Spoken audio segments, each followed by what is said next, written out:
Hello student, this is Shaheen और आज हम लोग डिस्कस करने वाले हैं बीपीएससी 103 असाइनमेंट को, सॉल्व्ड असाइनमेंट को। और ये आप लोगों के लिए जुलाई 2026 और जनवरी 2027 के लिए इम्पोर्टेंट रहने वाला है। ठीक है, केंद्रीय स्तर पर प्रशासनिक प्रणाली ये आपका कोर्स है और इसमें इम्पोर्टेंट जो डेट्स है वो है आप लोगों के लिए जो जुलाई के लिए अप्लाई करने वाले हैं स्टूडेंट्स, उनके लिए 30 अप्रैल है। और जो जनवरी 2027 के लिए अप्लीकेशन करने वाले हैं दैट विल बी द 31 अक्टूबर 2027। ठीक है, स्टार्ट करते हैं अपने असाइनमेंट को। तो यहाँ पे आपका जो असाइनमेंट है ये 3 भागों में बटा हुआ है, कार्य का और कार्य खा और कार्य का। डिफरेंट मार्क्स के अकॉर्डिंगली इन असाइनमेंट्स को हम लोग अब कंप्लीट करेंगे। तो सबसे पहले है क्वेश्चन, केंद्रीय सचिवालय का संगठन और कार्यों का वर्णन कीजिए।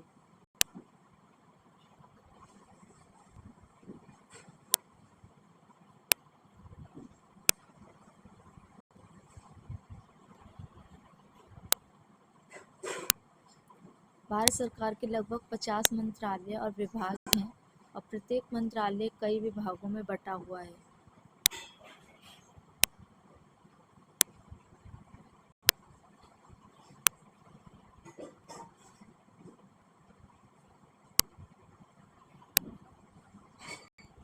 सेकंड क्वेश्चन आप लोगों से पूछा जा रहा है कि भारत के राष्ट्रपति की शक्तियों और कार्य की चर्चा कीजिए। ठीक है, तो आप लोगों को बताना है सबसे पहले उनकी भूमिका क्या है। तो राष्ट्रपति भारत का संवैधानिक प्रमुख और राज्य का प्रधान है और अनुच्छेद 52 से लेकर 62 में इसका बताया गया है। शक्तियाँ और कार्य क्या क्या हैं, तो कार्यकारी शक्तियाँ, राज्यपालों की नियुक्ति, विधायी शक्तियाँ, वित्तीय शक्तियाँ, न्यायिक शक्तियाँ, सैन्य शक्तियाँ,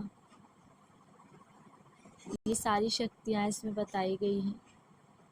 और कुछ आपातकालीन शक्तियाँ भी हैं जिसमें जो सेक्शन 352, 356, 360 के अंदर लिखी हुई है।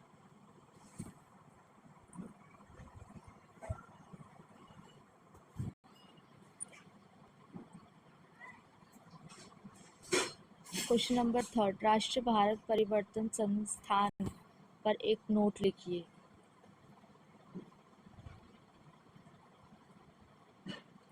योजना आयोग के स्थान पर 1 जनवरी 2015 को नीति आयोग की स्थापना की गई और यह भारत सरकार का प्रमुख थिंक टैंक और नीति निर्माण संस्थान है। इसका उद्देश्य सहकारी संघवाद को बढ़ावा देना है। संगठन के अंदर इसके अंदर एक अध्यक्ष होता है, एक उपाध्यक्ष होता है, पूर्णकालिक होता है और पदेन सदस्य होता है। विशेष आमंत्रित किया जाता है इसको, एक सीईओ होता है। फिर मुख्य कार्य क्या क्या हैं इसके, रणनीति की योजना बनाना, ठीक है, सहकारी संघवाद, विचार मंच, निगरानी और मूल्यांकन, ज्ञान और नवाचार, और ये आपकी विशेष पहल है। इसके इम्पोर्टेंट क्या क्या हैं, नीति आयोग नीचे से ऊपर वाली योजना पर जोर देता है। यह राज्यों की ज़रूरतों को ध्यान में रखकर नीति बनाता है।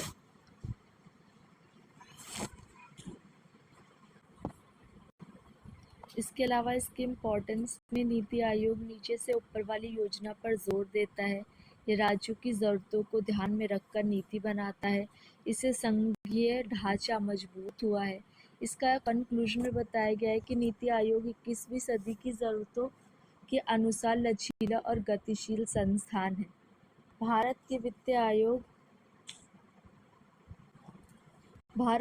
आयोग का संगठन और कार्यों का वर्णन कीजिए। तो इसमें बताया गया है कि वित्त आयोग एक संवैधानिक निकाय है। इसका प्रावधान संविधान के अनुच्छेद 280 में है। इसका मुख्य उद्देश्य केंद्र और राज्यों के बीच वित्तीय संबंधों को संतुलित करना है। संगठन है, राष्ट्रपति प्रत्येक 5 वर्ष में वित्त आयोग का गठन करते हैं। इसमें एक अध्यक्ष होता है और 4 सदस्य होते हैं। इसकी क्वालिफिकेशन, योग्यता के लिए अध्यक्ष सार्वजनिक मामलों का अनुभवी व्यक्ति है। सदस्य उच्च न्यायालय के न्यायाधीश वित्तीय मामलों के विशेषज्ञ, प्रशासन और अर्थशास्त्र के ज्ञाता होते हैं। अब तक 15 वित्तीय आयोग गठित हो चुके हैं, ठीक है। और इसका मुख्य कारण क्या है? तो करों में बंटवारा, सहायता, स्थानीय निकाय, ये सब वित्तीय अनुशासन ये बताया गया है। और इसके इम्पोर्टेंट ये है कि वित्तीय आयोग संघीय व्यवस्था की बैकबोन है, रीढ़ है। ये राज्यों की वित्तीय असमानताओं को कम करता है और राज्यों को विकास के लिए संसाधन देता है। इसका कंक्लूजन ये है कि वित्तीय आयोग केंद्र राज्य संबंधों में वित्तीय न्याय सुनिश्चित करता है। 5th क्वेश्चन है, नागरिक समाज की अवधारणा और भूमिका की चर्चा करें। तो नागरिक समाज क्या है? नागरिक समाज राज्य, बाजार और परिवार के बीच एक स्वायत्त क्षेत्र है। यह लोकतंत्र का चौथा स्तंभ माना जाता है। फिर नागरिक समाज में एनजीओ, स्वयंसेवी संगठन, मीडिया, ट्रेड यूनियन, इन सब के लिए बात में प्ले करता है।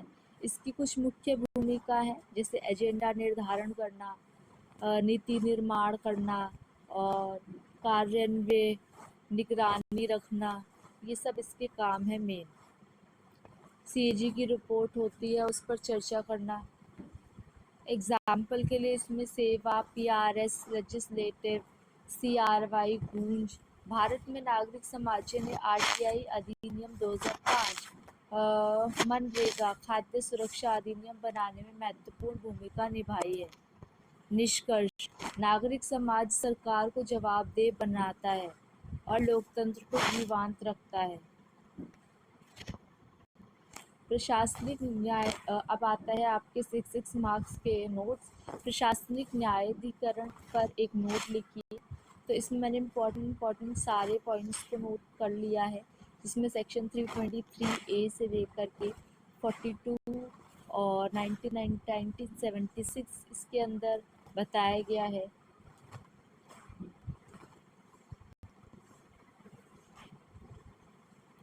नेक्स्ट क्वेश्चन इस भारत के न्यायिक आयोग के बारे में चर्चा कीजिए। न्यायिक आयोग स्वतंत्र वैधानिक संस्था है जो किसी विशेष आर्थिक क्षेत्र को नियंत्रण करती है।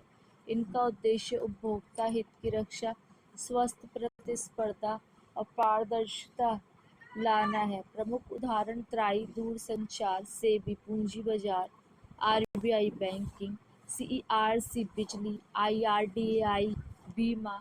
यह आयोग सरकार के सीधे हस्तक्षेप से मुक्त होकर तकनीकी विशेषता से निर्णय लेता है। ये लाइसेंस देते हैं, नियम बनाते हैं, उल्लंघन पर जुर्माना करते हैं।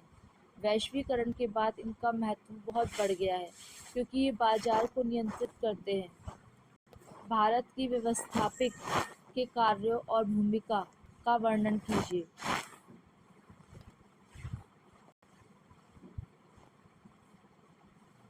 भारत की व्यवस्थापिक संसद है, इसमें राष्ट्रपति, लोकसभा और राज्यसभा शामिल है।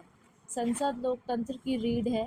मुख्य कार्य कानून बनाना, संशोधन करना, बजट पास करना और सरकार के खर्च पर नियंत्रण करना, ये सब है। फिर क्वेश्चन नंबर 9 में बोल रखा है, भारतीय संविधान की विशेषताओं का संक्षेप में वर्णन कीजिए। तो भारतीय संविधान विश्व का सबसे विस्तृत लिखित संविधान है।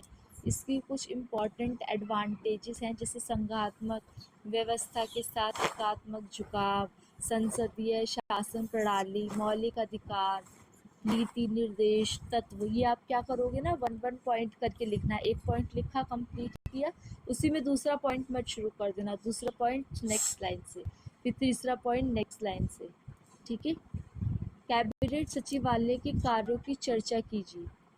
तो कैबिनेट सचिवालय प्रधानमंत्री के प्रत्यक्ष नियंत्रण में काम करता है।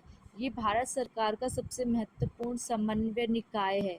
मुख्य कार्य कैबिनेट और उसकी समितियों की बैठकों का आयोजन और एजेंडा तय करना, कैबिनेटों के निर्णय का रिकॉर्ड करना और कार्यान्वयन सुनिश्चित करना, विभिन्न मंत्रालयों के बीच समन्वय स्थापित करना, महत्वपूर्ण नीतिगत मामलों पर निगरानी रखना, वरिष्ठ अधिकारियों की नियुक्ति में सहायता करना। कैबिनेट सचिव भारत सरकार का सबसे वरिष्ठ सिविल सेवक और सिविल सेवा का प्रमुख होता है।